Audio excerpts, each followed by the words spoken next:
Nitawezaje kuongeza idadi ya content kwenye YouTube channel yangu au kwenye platform yoyote ile ambayo una upload content? Una upload TikTok, Instagram, YouTube, Facebook pamoja na platform zingine kama hizo. Nitawezaje kuongeza content ili ziwe nyingi zaidi na niweze kuwafikia watu wengi zaidi? Nataka leo tuzungumze kuhusiana na swala hilo. Naitwa Joel Kadaga, creative designer. Ikiwa ni mara yako ya kwanza kabisa kutembelea channel hii, usahau kusubscribe na kubonyeza alama ya kengele ili kila ninapo upload video zinazohusiana na masuala ya film making, creative design pamoja na teknolojia, uwe wa kwanza kupewa taarifa na kuja kujifunza zaidi na kuongeza ujuzi.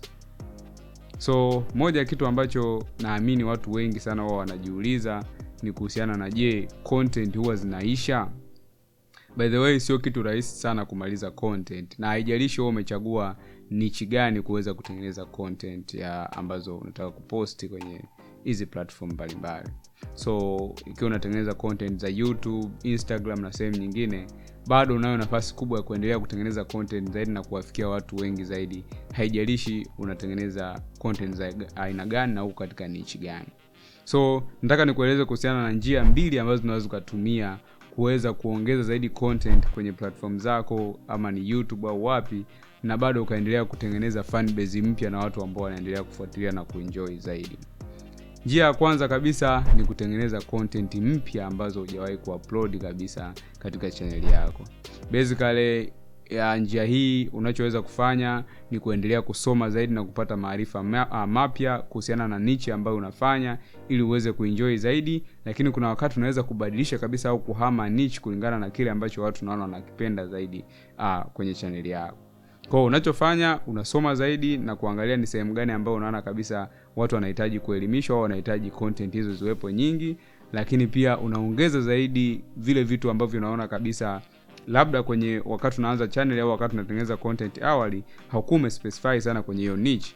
Kwa ukiongeza idadi ya content na ukiongeza idadi ya maarifa mengine ambayo mwanzo haukuwa nayo au ulikuwa huyatoi, itakuongezea fan base nyingine na watu wataendelea kuenjoy na kuona kwamba hiyo ni sehemu ya kuendelea kubaki na wanaendelea kuona potential.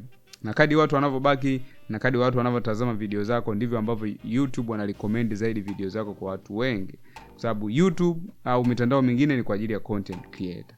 Kwa hiyo kinachofanyika, wao wanavyoona content fulani inapendwa au inaangaliwa sana, wanaona ni kitu kizuri kwao, kwa sababu wao wananufaika zaidi pale ambapo mtandao wao unapendwa. Watu wanavyo invest muda mrefu kuangalia content kwenye mtandao wao, wao ndio wananufaika zaidi. Kwa hiyo kinachofanyika, wao wakiona video fulani imependwa, kwa hiyo watairecommend ili watu wengi zaidi waweze kuiona na itaweza kwenda viral na kuwafikia watu wengi zaidi, na wewe mwisho wa siku utanufaika kwenye kupata mauzo na faida zingine ambazo utazipata kupitia aina hiyo ya content unazotengeneza. Kwa hiyo jitahidi kuendelea kutengeneza content mpya, endelea kujifunza na kutoa maarifa mapya ili kuhakikisha kwamba unaendelea kupata fan base mpya.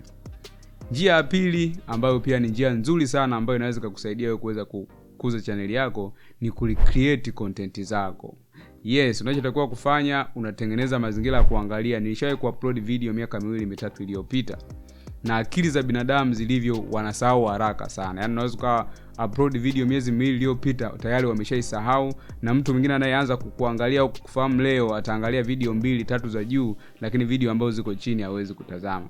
Kwa wewe unatakiwa utumie technique au njia hiyo kucreate zile video za nyuma ili uweze kuwafikia watu wengi zaidi na kuziposti kwenye channel yako ya YouTube au kwenye platform ambayo unafanya.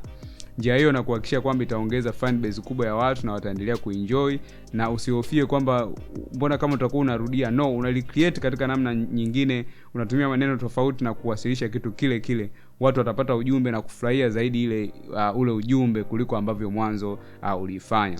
Na kumbuka kwamba kadri unavyotengeneza content, quality ya content unazotengeneza inakuwa, uwezo wa kupresent unaongezeka. Kwa hiyo content ambayo umetengeneza mwaka mmoja uliopita, ni dhahiri ya kwamba ukiifanya leo utaifanya katika ubora zaidi, kuanzia kwenye quality mpaka presentation na ile content ambayo utadeliver.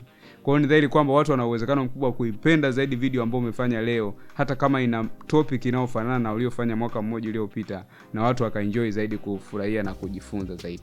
Naangalia sana channel za watu ambao wamefanikiwa sana, watu na subscribers milioni 1, milioni 5, milioni 10 na wengine zaidi.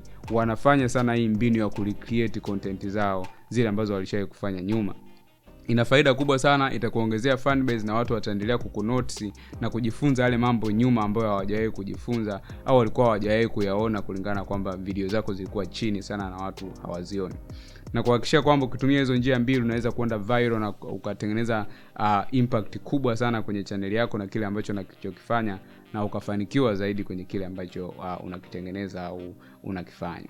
Na kuhakikishia hilo utafanikiwa, tengeneza mazingira kutengeneza content mara kwa mara, fuata hizo njia mbili, utabust by the way. So niliona leo tuweze kushare hicho kitu ambacho watu wengi wanakuwa wanajiuliza sana kuhusiana na je, content zinaweza zikaisha na ninawezaje kufanya, nitafanyaje ili niweze kutengeneza content nyingi zaidi. It's possible na unaweza kabisa. Usahau kusubscribe kama hujafanya hivyo, lakini tazama kuna video zangu nyingi sana huko nyuma ambazo nimeeleza kuhusiana na masuala ya kugrow kwa YouTube na masuala mengine yanayohusiana na creative design, filmmaking pamoja na teknolojia kwa ujumla. Mimi sina la ziada. So endelea kutazama video zangu, utaendelea kujifunza na kuenjoy, lakini share na mtu yoyote yule ambao unaamini anahitaji kujifunza au kupata ujuzi huu. See you next time.